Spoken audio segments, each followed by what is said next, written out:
My name is Judy Bernstein Baker. I am a proud immigration lawyer.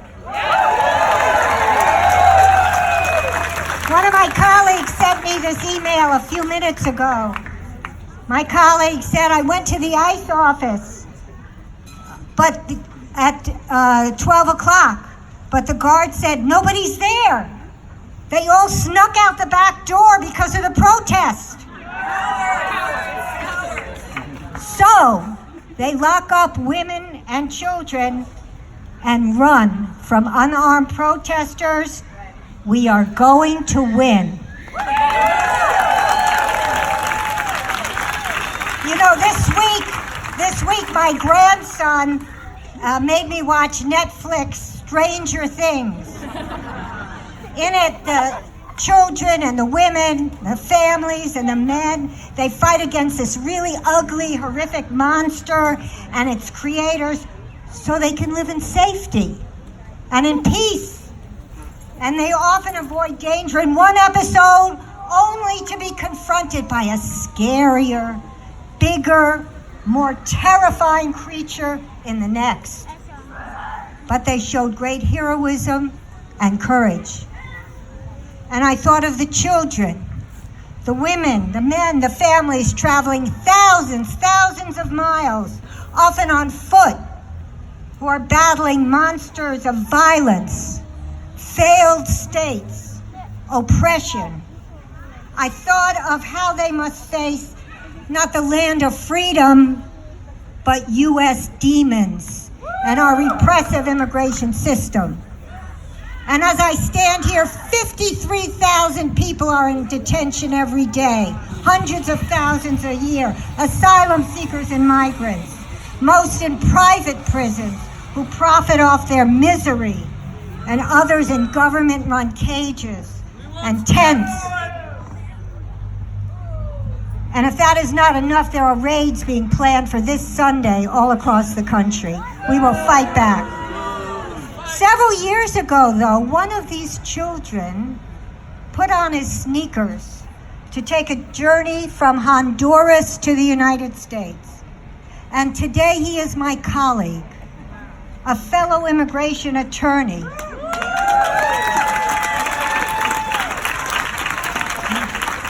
Whose experience of being in detention and an asylum seeker has shaped his life.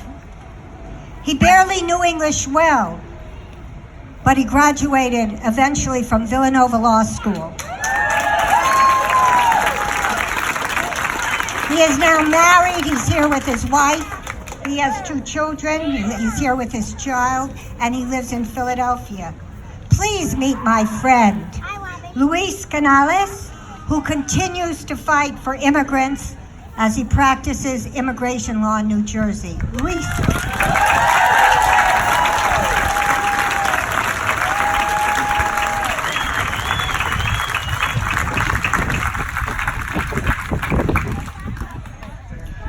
Hello, hola a todos. Well, I'm here to tell you a personal story today, and I think that's very important nowadays to humanize immigration, because we have forgotten to do that. What would you do if you got up in the morning knowing that that day could be your last day because of the violence in your country? What would you do if you sent your children to school in the morning knowing that they could be kidnapped, raped, tortured, and killed? What would you do if you knew that there is a safer place in the planet where you can go to and where your children can live free of violence and where you can survive? Would you do anything about it? Would you flee your country so you can find that safer place in the planet?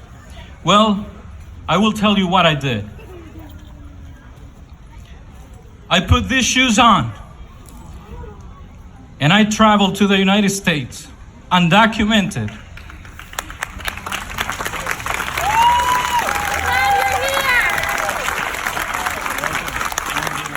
I made that treacherous journey to the United States by walking, by hopping on the cargo train in Mexico, and then finally by swimming across the Rio Grande River to make it to the United States. But the story doesn't end right there. I thought I had made it, but I didn't. I was turned back by immigration, and they sent me back to Honduras because I didn't have family in the United States, because I didn't have somebody to take care of me, and I was still a minor. I was only 16 years old then. So they put me on a plane back to Honduras, where I was again in danger with the gangs who almost had killed me before. Within a week, they were after me again. I told my parents I must flee again. I can't be here. And I tried again and again and again. These shoes here have seen 4 trips of mine to the United States. But I finally made it to the United States again. And when I crossed the border, instead of hiding from immigration, I was waving at them. Here I am, here I am. I have a phone number and I have a name of a family member in Pennsylvania.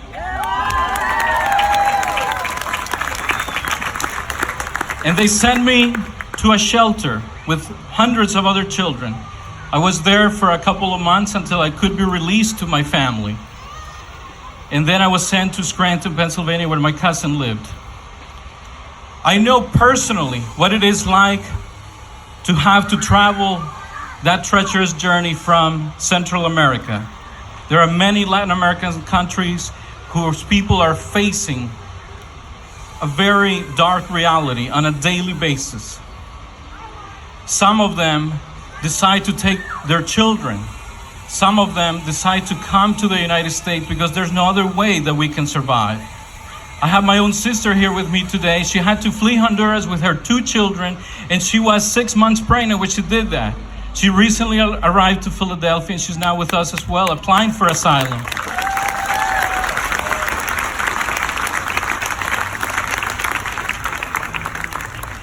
As I usually say to some of my clients, not everybody will win their asylums, but everybody has a right to apply for asylum.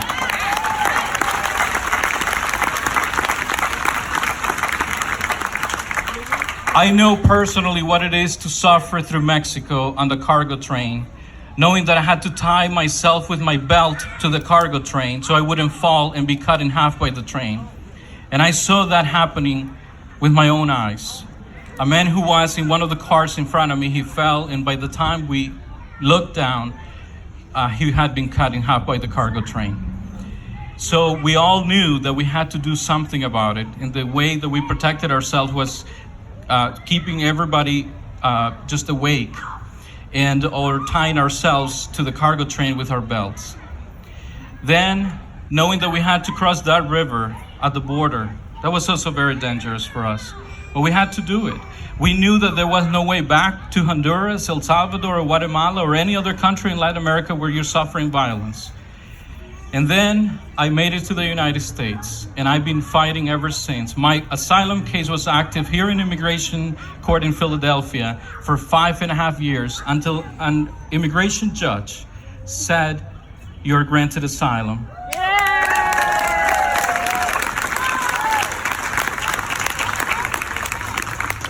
Just 1 week after I was granted asylum, I started undergrad education in Scranton, Pennsylvania, Merritt University.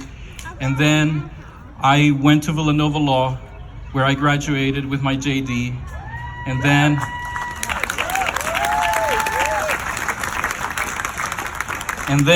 I became an attorney in the state of New Jersey because I took the universal bar exam, so I had to do it over there. But I do most of my practices here in Philadelphia. Most of my clients are here in Philadelphia and Pennsylvania.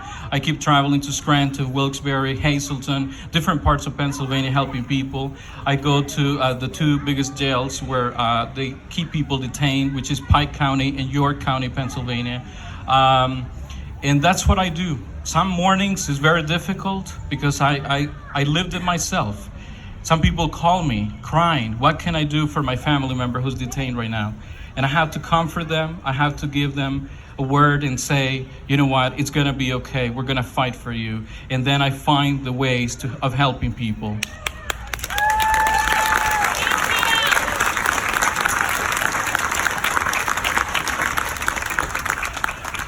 I know that among the people who are at the border applying for asylum, I know that the people who are applying for asylum in front of immigration judges, there's some lawyers there, there's some teachers, nurses, doctors. There's a lot of people who have great potential. We just need to give them the opportunity to get to that potential. And I was given that opportunity, so we have to give others that opportunity.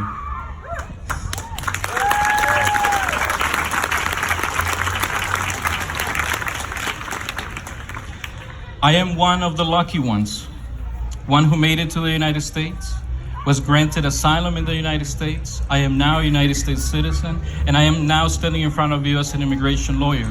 But remember that, I am one of the lucky ones. I am not an example of the rules. I am an example of the exception to the rules. So we have to make a difference to that. We have to make it the law that people have the right to apply for asylum. We have to give them a chance for due process, where they can go in front of an immigration judge and have the opportunity to be heard. That's why I'm standing in front of you.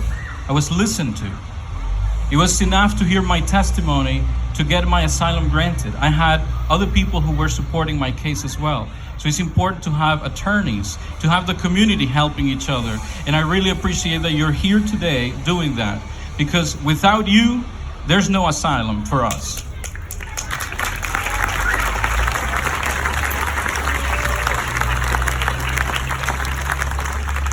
I urge you today to take a stand on immigration. Tell your congressperson to pass laws that protect asylum seekers and refugees like me and my sister. Laws that keep families together. We don't want to see any more children in cages like that one right there.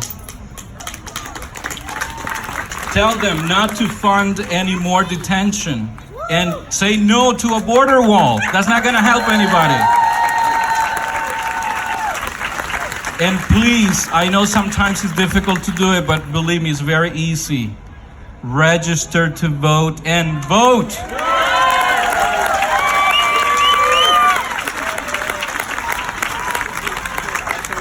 And please, tell your personal story. I know that we are all immigrants here.